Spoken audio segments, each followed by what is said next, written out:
Hey guys, it's Alana, and you're listening to Seeing Other People Unfiltered.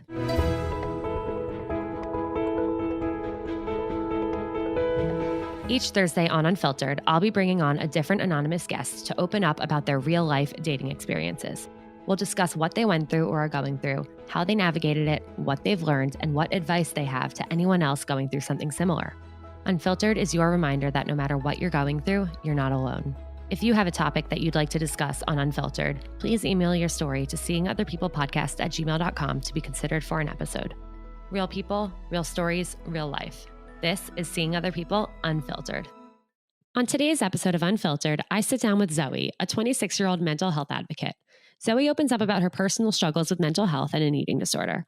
We discuss when and how you should communicate mental illness and past traumas with a date, how to balance being naturally vulnerable without oversharing, and why we think The Bachelor has been promoting unhealthy dating habits and glorifying trauma bonding. This episode may be triggering to those who have sensitivities surrounding eating disorders and suicide. Seeing Other People Unfiltered is presented by Mindset Wellness CBD. If you haven't tried Mindset Wellness CBD, or any CBD for that matter, you are missing out. Mindset Wellness CBD's products, all of their gummies are gluten-free, vegan, non-GMO, organic, and they taste incredible. They've helped my anxiety, they've helped me sleep at night, and I couldn't recommend them more highly. Head to mindsetwellnesscbd.com and use code Seeing Other People at checkout for 10% off and free shipping. And we are in the episode. Welcome to Unfiltered, Zoe. It's so weird to say your name on an Unfiltered episode, but I am so truly excited and grateful that you're here. Welcome. Why don't you introduce yourself and let the Seeing Other People in the Unfiltered family know who you are and what you're here to talk about. Oh, thank you so much for having me. I'm so honored and excited to be here. I was so excited to record with you last week, and it's just awesome being here. So first of all, thank you. Second of all, my name is Zoe. I am 20. Oh my God, I almost said 25 years old. I'm 26 years old. I am from New Jersey originally, living in Austin, Texas. But I spent 3 years in New York City. I have a podcast called Solace in the City, which I had Alana on last week, and I'm very heavily involved in mental health. My podcast is focused on mental health, and I have a career in mental health services. So yeah, that's definitely my niche. I love it. I mean, I love that you took mental health, not personally in a way where like it was personal. I mean, obviously mental health is a personal thing, but I love how you took your mental health struggles and realized like, okay, I'm not the only one struggling with this. And this is something that I'm so interested in talking about and talking to more people about. And maybe I can create something that will help other people and also help yourself in that too, I'm sure. And I just think that's amazing. And yeah, definitely you guys go listen to Solace in the City.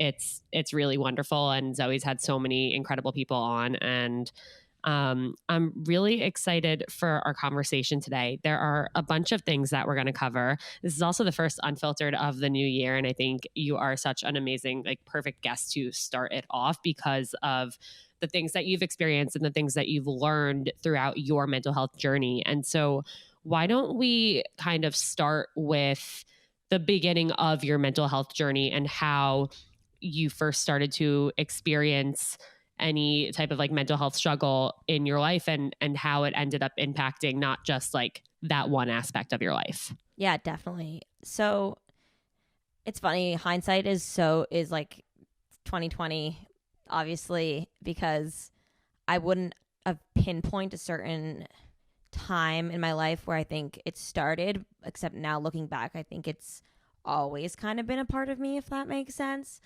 Like, I don't think I've ever been, I'm forgetting the word. I think I've always kind of battled in different ways with my mental health, if that makes any sense.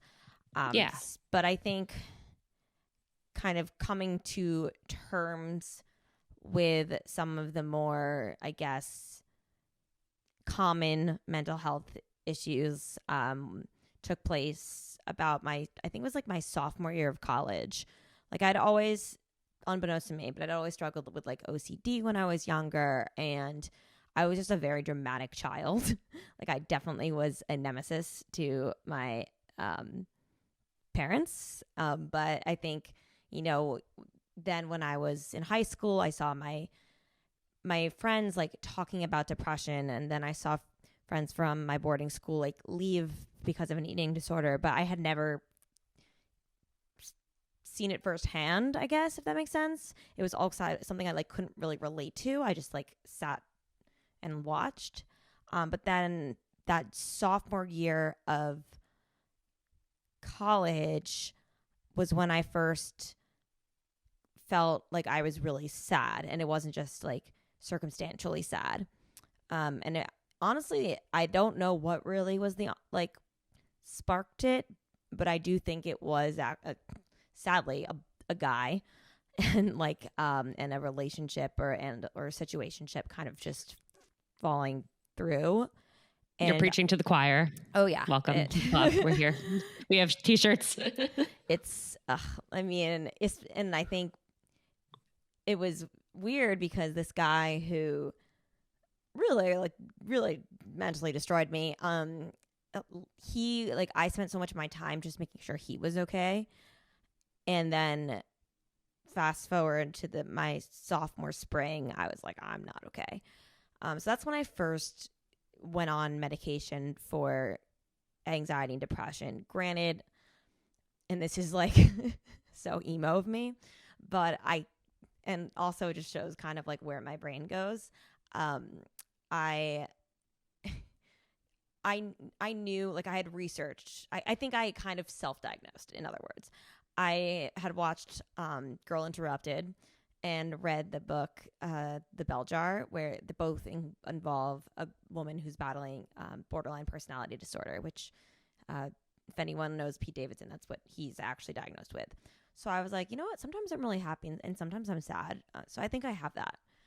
And so that's what I kind of like told my psychiatrist, which was terrible. I completely like made it sound like I had this disease because I didn't want, this disorder, because I didn't want to be diagnosed, or I didn't want to be prescribed a medication that's typically prescribed for depression, which is an SSRI, because, and this says a lot, but because the side effects included weight gain, and lo and behold, that would manifest later in my life. But I really just made sure to perfectly craft, what I was dealing with, which was so unhealthy and a terrible decision. But it is what it is. So that's kind of, I think, where I first dabbled, so to speak, with mental health. Then for the remainder of my college, I think I had my ups and downs, but I never really felt as close to clinically depressed as I did that sophomore year. I slowly started battling an eating disorder, which I think really took off when I studied abroad, which is actually a really common thing. I'm not sure if any of your, when you talk to anyone, have to touch on this, but I know a lot of people who developed an eating disorder before going abroad because of that fear of being in a country with delicious food and overindulging. Yeah. So it was really sad because, granted, the food in Spain is not my favorite anyway, and I was in Madrid, so it wasn't really like I was missing out on much. But that's really, I think, where my eating disorder really manifested, and then it really all came to a head in December of 2017. Where unfortunately I lost a friend to suicide, and that flipped my world upside down for the absolute worst. And I think that's kind of where my own mental health also spiraled out of control, because I couldn't process how someone who I loved and I thought I knew would take his own life and be the one to take his own life, while I had been struggling with my own mental health. And so much of me was like, why wasn't it me? Like, why did I get, like, why am I still here after having so many ups and downs with depression? And like, why, and why did he have to go? So I think that's just kind of where shit hit the fan.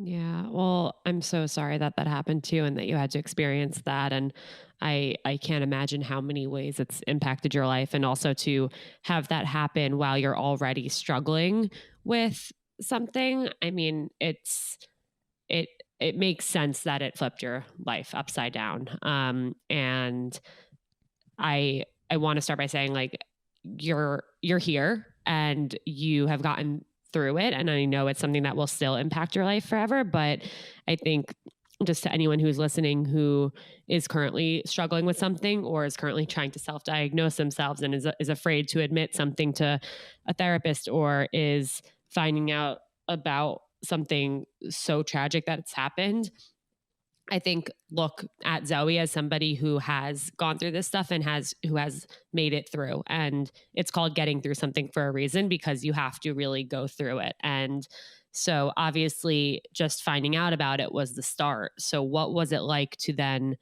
have to go through it?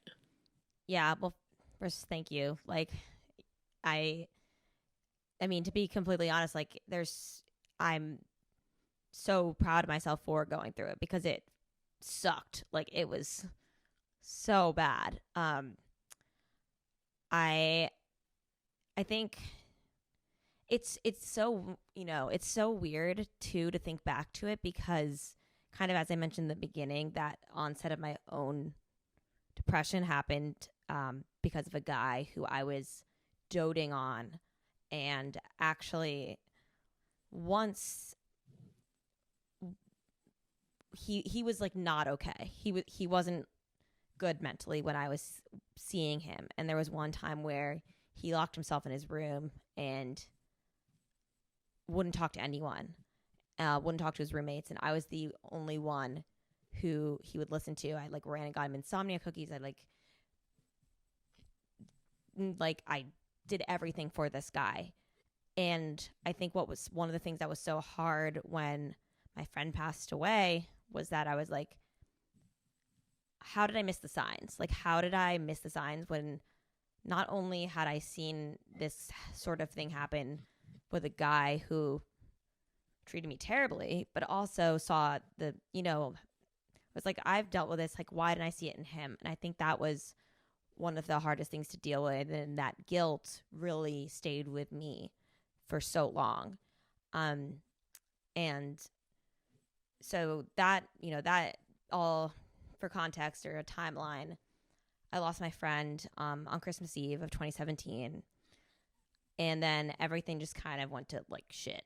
I went back to campus in that next January, and I was a misery to be around. I mean, for good reason, but I think one thing for anyone listening, if you have a friend who's going through a tragedy, don't encourage them to go out. Don't tell them that going out will make them feel better. Don't, say, oh, let's just get a drink, get your mind off of it. Like, no, that does not work. It does the exact opposite. You get way too drunk. You start crying in the middle of a Baltimore street and get told to walk home by a homeless man. Like, it's not great. So I think I just couldn't take care of myself because I was so, fixated on what had happened. And my friends didn't know what to do, which is totally okay. I mean, it's hard to know what to do or what to say to someone who's gone through such a tragedy. And then I decided right after my friend passed away, I was trying to figure out what to do with my summer, and I'd accepted a job that started in the September of the following year. So I basically had a whole summer to do whatever I wanted. And rather than like think through it logically, I said, you know what? I'm just going to move to Greece and work on an island and run away from my problems. That'll be amazing. Yep. Have a little America Ferrera, Sister of the Traveling Pants type of summer. Exactly. And it honestly could have been that. Like, it was sick. Like, I was going to this Greek island, getting a free stay, going to be paid to literally just sit outside this beach bar and like talk to strangers. And when I got there, I had actually just finished Birthright, which was amazing. I actually my mental health was pretty good during Birthright. For those who don't know, Birthright is a trip to Israel for around 10 days that if you are Jewish and you have not been to Israel in your like late teens, early 20s time, like you get to go for free. Yeah. And it's an incredible experience Highly where recommend. you just get to kind of like learn more about the culture of Israel and Jewish religion. And yeah, so in case people don't know. Small plug, but no, that part was amazing. But I think, again, it kind of goes back to the studying abroad thing where I was in a foreign country and I wasn't in a good mental state. So I was not eating. And have you done Birthright? Yeah. Okay. So yeah, you know how you're like hiking and you're walking so much, you're literally on your feet the entire time. And I wasn't really eating. So I lost a lot of weight during that period. And then when I got to Greece, I love Greece and I love Greeks, but they go out really late and they stay up really late. And then their working hours are bizarre. So, and I'm I like an early bird. I like to go to bed at 9 p.m. I definitely didn't inherit that part of the Greek culture. And so the timing was like all off for me. And the thing about an eating disorder is it's all about control. So I was completely out of control. I couldn't control what time I woke up or went to bed or what I ate because all my meals were like cooked for me. And I just became really sick. And at the time I was like, oh, I must have caught a bug. I must have, it must be something wrong. But in the back of my head, I knew it was an eating disorder. And so I was supposed to spend 3 months on this island working. And after 2 weeks, I basically had to call my parents and say, I need help. They luckily were visiting the island, so they were able to visit me. And they took one look at me and they're like, we're taking you home. So basically my dream summer came to a quick end.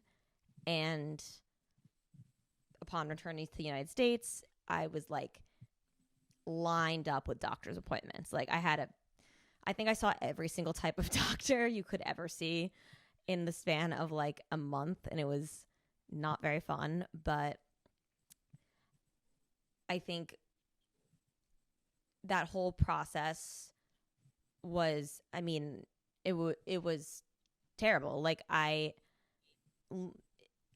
never in a million years imagined that that's how I'd be spending the summer after my senior year of college, or like before I had to start working for the like literal rest of my life.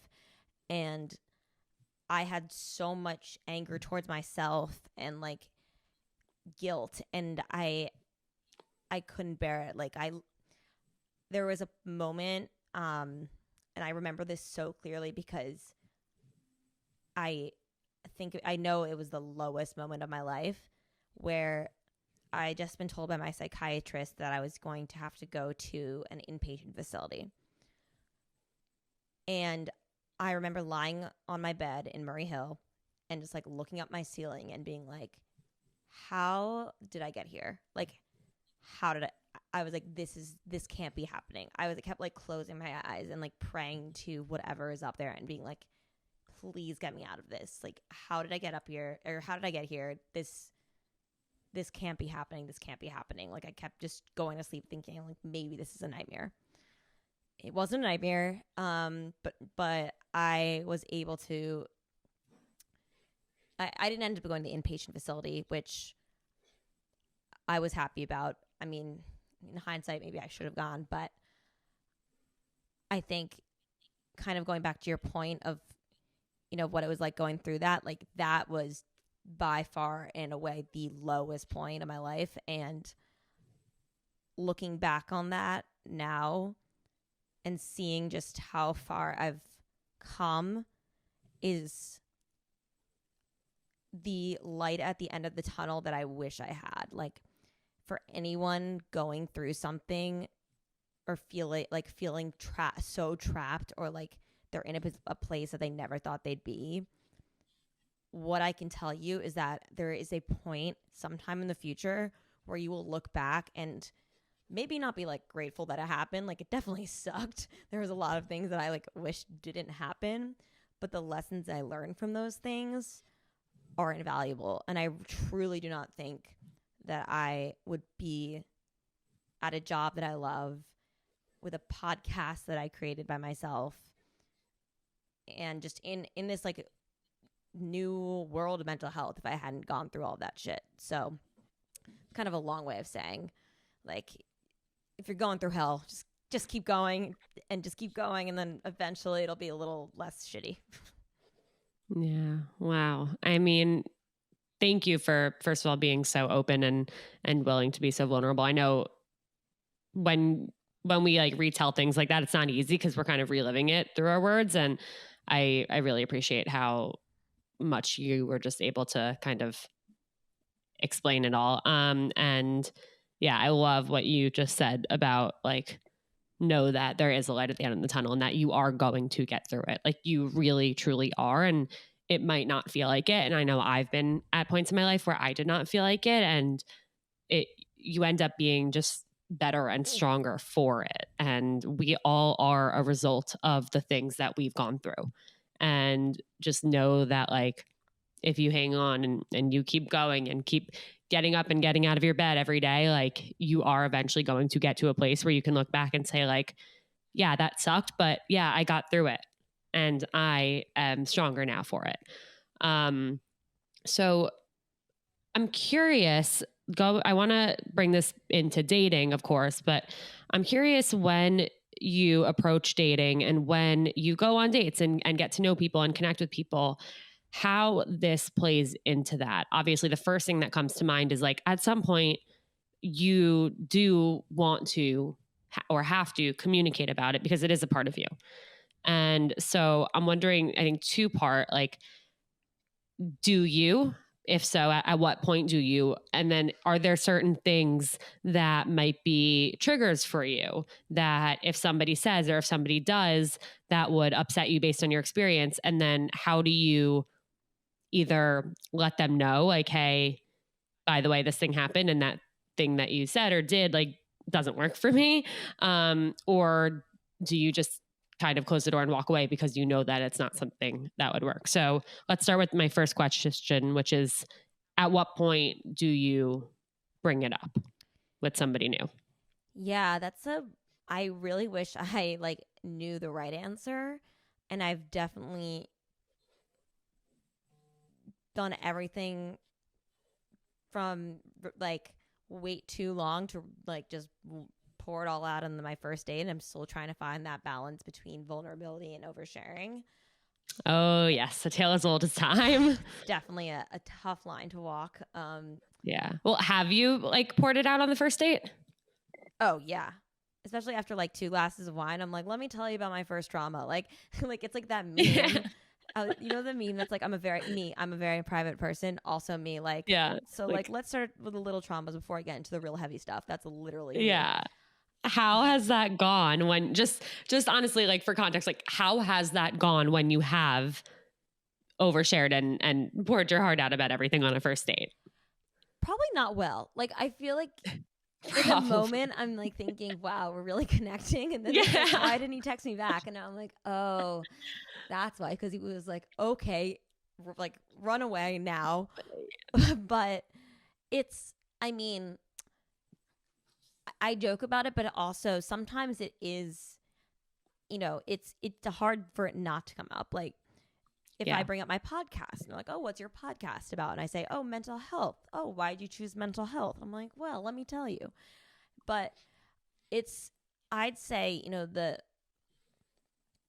the things I would bring up most often would probably be the loss I had, just because, I mean, even after a couple of glasses of wine, I'm not going to be like, and then my psychiatrist told me I had to go to an inpatient program. Like that, luckily I've not said on a first date or any date ever. But I think just with the loss, like that was such a life-changing part of my, just such a life-changing moment for the worst, but it's also kind of made me lean into the career I'm in and create a podcast. So it is kind of important for me to bring up. And so it's definitely come up. And I understand that it's probably not something someone wants or expects to hear on a first date. And I probably would try not to even bring it up on a first date. But at the same time, it is, something that's integral to my background and my story. And so I understand when people kind of like, if I bring it up, the automatic like response is like regurgitating, like, I'm so sorry. Like, right. Which I understand, like things like that are kind of like an awkward subject to walk around. And I understand when people don't have like the perfect quote unquote response, but it is tough. And like, I never really know if someone's gonna like judge me for sharing something like that, if that makes sense, even though it sounds ridiculous to say that out loud. But it's something I've definitely been kind of walking on eggshells in my dating life more recently in terms of talking about my mental health history, and the mental health histories of like my loved ones and my friends. So it's tough, but I think it at the same time. For example, I lost my friend on Christmas, so this time of year is really tough for me. And if I'm in a relationship with someone and I don't explain why this time of year is tough for me, they're going to be like, why is she such an emotional wreck right now? It's the best time of the year. So it's something that I think is necessary. But I definitely think I'm still trying to figure that all out, if that makes sense. Yeah. I want to talk about how you kind of said, like, usually their response will be like, I'm so sorry. And then regurgitating like what happened to you. And obviously like that is, I think, the most common response. Hopefully like somebody at least acknowledges it and doesn't just like go on and talk about another topic if and when you do share. But I'm wondering, like, what would the ideal response actually be, regardless of like what date number it's on? And like, do you want it to start with, I'm sorry? Or I know we're going to talk about The Bachelor and Bachelor Nation and how they handle this stuff, but I actually do think that Michelle has done a really, really wonderful job at really digesting and responding to people when they have opened up to her by saying like, you are so strong and you are so brave for going through that. And like, that's kind of like the first thing that she said, something along those lines. So I'm wondering, like, in your experiences, what have been like negative or like better or worse reactions? Yeah, no, I first of all completely agree. Michelle is such a queen and I love her. It's interesting. Like, I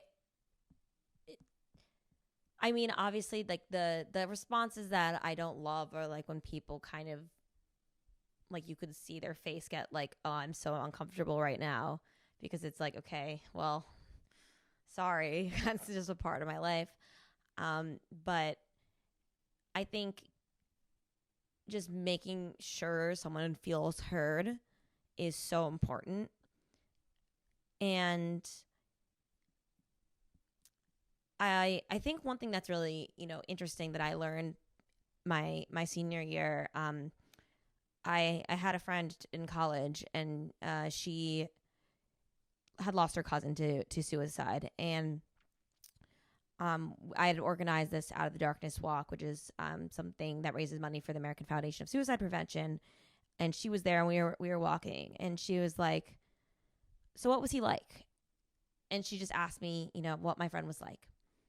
And I'd never been asked that by a friend, even like my closest roommates, because I think people are afraid people are afraid to ask that.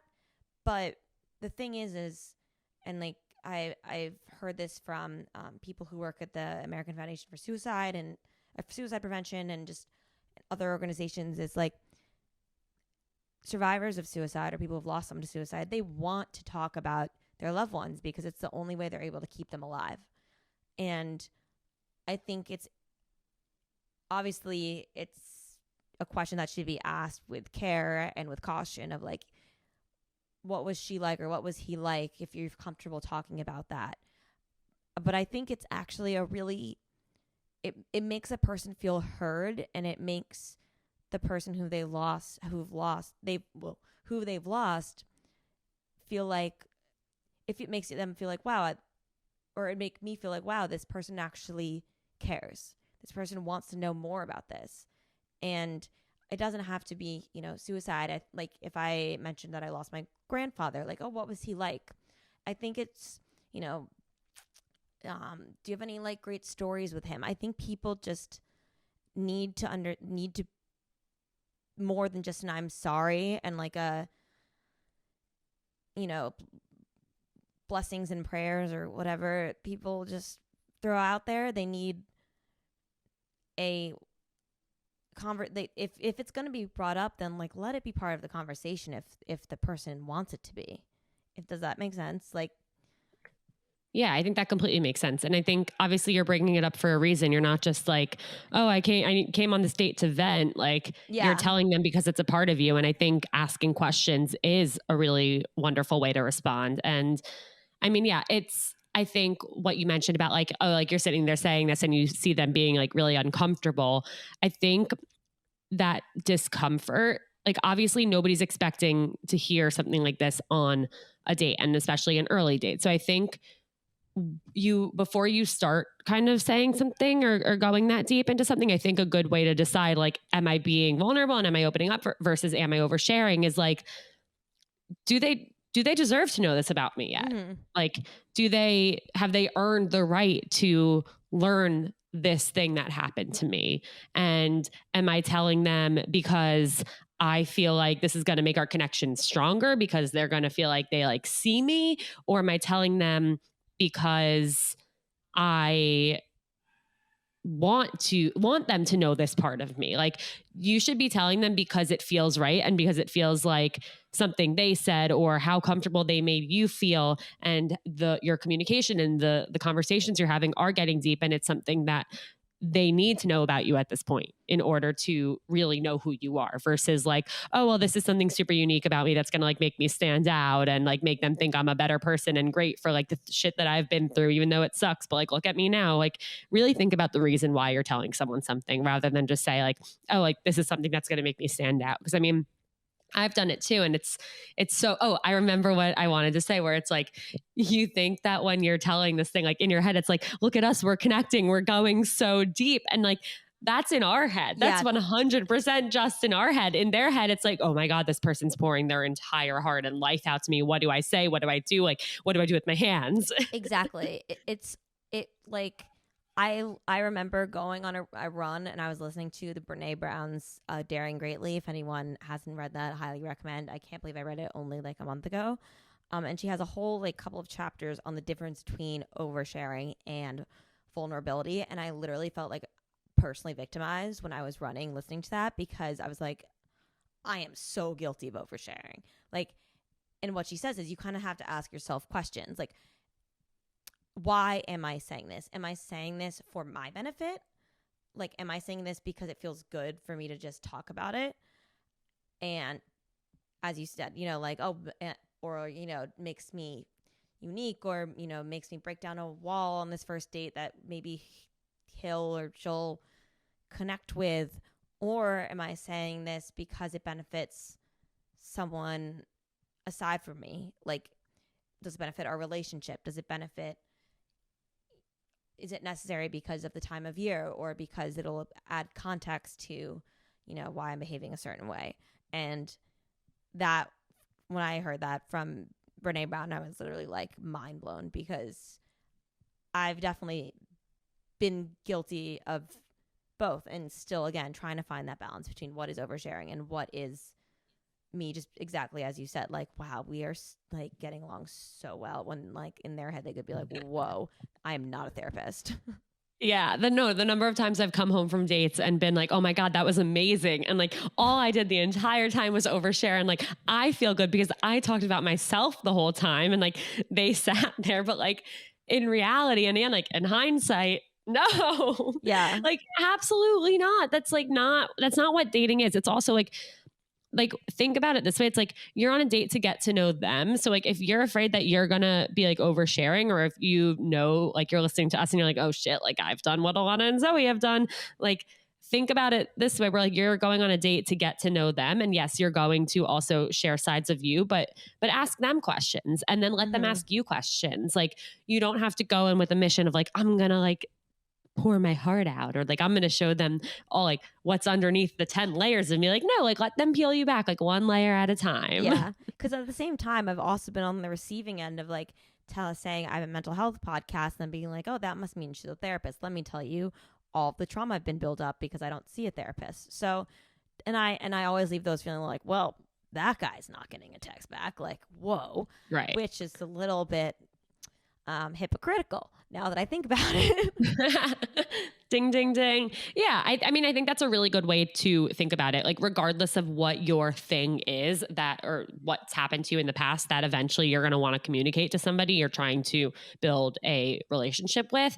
I think come at it from the approach of like, okay, would I want, if this person, if the roles were reversed and this person had this story or this thing about them, like, would I be ready to hear that? Would I be ready to want to hear that? Like, you might not necessarily want to hear these deep personal things about somebody when you're just trying to like get to know them on a lighthearted level and see if like you want to go deeper. So think about it like, and it might even take like going into the date being like, okay, I'm going to really try and like keep things like, yes, I want to get deep, but like I don't need to go that deep yet. And if I feel myself like about to blurt it out, like go to the bathroom, take a minute and think to yourself like, okay, is this the time? Or like, is there something else that we should be talking about to get to know each other before I say this thing? Yeah, absolutely. Wow, I'm gonna like. I wish I like was writing notes down. Don't worry, you'll be able to listen back to this episode. Okay, so let's go back to The Bachelor, because I know when you and I saw each other last week, you had mentioned that like you mentioned that you were realizing how Bachelor Nation is kind of like glorifying trauma bonding, which for those who don't know, do you want to explain what trauma bonding is? Yeah. So basically what I think of when I think of trauma bonding, and it's funny because I kind of sometimes joke with my friends that we all like trauma bond because we all have, we're all like very introspective and love talking about like our past and our struggles. But I think in our context, because we actively acknowledge that, it's a little more healthy. But it's basically when you relate to someone based on like a shared traumatic experience. So as an example, I'll use a Bachelor example. Katie and Greg, they both unfortunately lost their fathers who were a big part of their lives when they were pretty young. And on their first date, they bond over the fact that they both lost their dads. And anyone who's watched Katie's season can very much see how in love she was with Greg. Like, you could just tell that she was so in love with him. But from someone watching it, I was like, is she in love with him, or is she in love with the idea of being with someone who has this shared experience that completely shaped her life? Yeah. And as everyone who watched the season knows, that relationship ended terribly. And there was a lot of just, who knows, like manipulation on both sides and the gaslighting comments and whatever. But I think that's a really good example of what it looks like. So Definitely. On The Bachelor, like more recently, what I've been noticing is it's almost like this competition of who has like the biggest sob story, and who's ready to share it first. Yeah, exactly. And it's so frustrating. I don't remember whose season it was. It was either, I think it was Matt's maybe, or Tayshia's. Sorry, love you both, but it was like whenever someone wouldn't open up about something, they'd be like, you're just not being vulnerable. All I'm asking for you is vulnerability. And then someone like what's his name, Ben something, who on Tasia's season, I forget his last name, he all of a sudden like opened up about a time he like didn't want to be alive, and it was like, whoa, like this, he had to do that on national television just to make it like to get a rose. And like that's I think so frustrating, and I get so heated about it because it's like I get it makes better TV, I guess, but at the same time it's unhealthy for everyone involved. Yeah.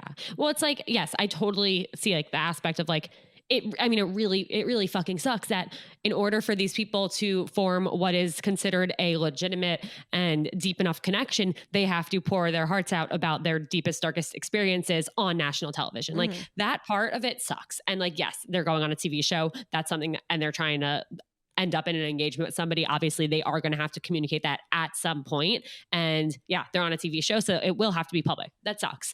But like you said, like anytime somebody wasn't opening up, it's like, I need to see if they can go deeper. Like I can't give them a rose and keep them for like a third week and spend 10 more minutes with them if they don't pour their heart out to me. And it's like, it just sets people up for this false expectation of like, in order to have a connection, you need to have had a traumatic experience happen to you and have to be totally open to share that probably before you're ready. And it is really frustrating. And I remember like you had said it to me and I was like, oh my God, Jake and I literally were talking about this like 2 days ago. He brought it up, how it's just a competition of who has the bigger sob story and who's been through worse shit. And like when somebody's been through something, like someone was expressing like in tears how much they wish they could introduce her to their grandfather, who was like their best friend and the most influential person in their life, but he was no longer around. It's like the reaction,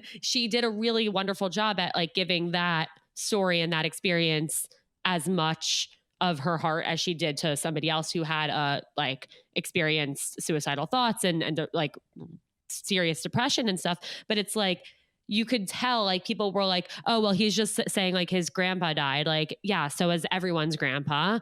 And like to compare like your grandpa dying to like somebody who almost killed themselves, like that doesn't even like, you can't, it's like apples to oranges. It's like, no, that's not how it should be. It's like, and the thing is, I know people who haven't had things like any of this stuff happen to them yet in their life. And that's not to say that they're not as deep of people or they're not as deserving of love as everyone else. Like, unfortunately, something will happen to them at some point, and they deserve to have a partner, a life partner, to help them through it if they are ready for a life partner, you know? Like, I don't think it'd be possible for somebody to win The Bachelor without having a traumatic experience to open up about. Exactly. And it kind of all circles back to like what we were talking about earlier of like, if I went on a date, like a first date with someone, and the first thing I spoke about was having suicidal thoughts, I don't think I get a second date with that person.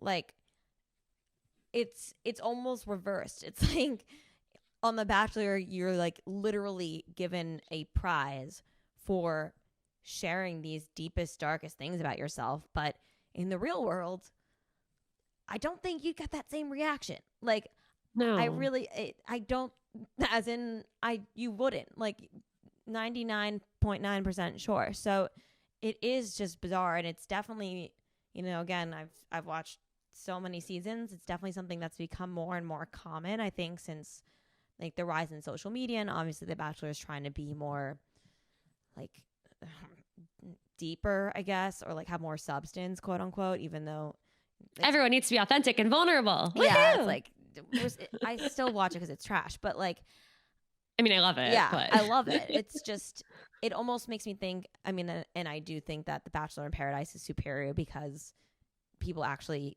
build connections, and yeah, you don't see the conversations they're having. I'm sure that like Joe and Serena talked about, you know, deep stuff, and which is why they're engaged and like the cutest little people ever. But we didn't have to like see them forced to talk about that stuff. And Exactly. there was no like rose dangling over them. I mean, maybe there was, but like it just, I don't know. So what's the guy's name? The producer of The Bachelor. Forgetting his name, but that's just you lost me there. Unfortunately, when I was in college, my class of like 15 people had the Bachelor producers come and sit and give us a presentation, like answer our questions. And I had not watched The Bachelor at that point. And I was like, I don't even care to be here, which is so unfortunate because what I would do to be there now is insane. Oh my gosh. I would have literally been front row, like glasses on. Weiss? Is that Mike Weiss? Mike Fleiss. At Mike Fleiss. There we go. Here's my advice. That rhymed. But just some context from someone who's been watching since 2010. Honestly, it'd be really interesting to see them have maybe like between the hometowns, like after the Bachelor or the Bachelorette visits one of the contestants' hometowns and before they would have the opportunity to meet their family, it would be really amazing for them to bring like a couples therapist in. Yeah. And for us to see how that goes, where they're actually having a facilitated conversation about how they would be as partners, how they actually feel, and to like normalize something that would be so helpful for people all around the world, like couples therapy, because that's something that like, you don't have to wait for something wrong to happen to go to couples therapy. You can go to couples therapy to figure out if this is a relationship that's going to work, or if like how to actually build healthy communication strategies and to support each other when things do end up going wrong, because inevitably they will. It's life. And I think something like that would be so empowering and just so much healthier of a way to go about stuff like this. Yeah, because what like the structure is now is basically going from hometowns to the one night in the entire season where they can have a conversation without being filmed. Private. Yep. Yeah. And so it's like, other than that, I mean, I'm reading Hannah Brown's book right now, so it gives a lot of insight, and it's like they literally have no time speaking with the lead. So you go from maybe having a total of 40 minutes of speaking to the lead to meeting their family to having like a night together, and that's it. So yep. Agreed petition to bring on a couples therapist, and once I get my licensed and so my social work degree, I volunteer as tribute.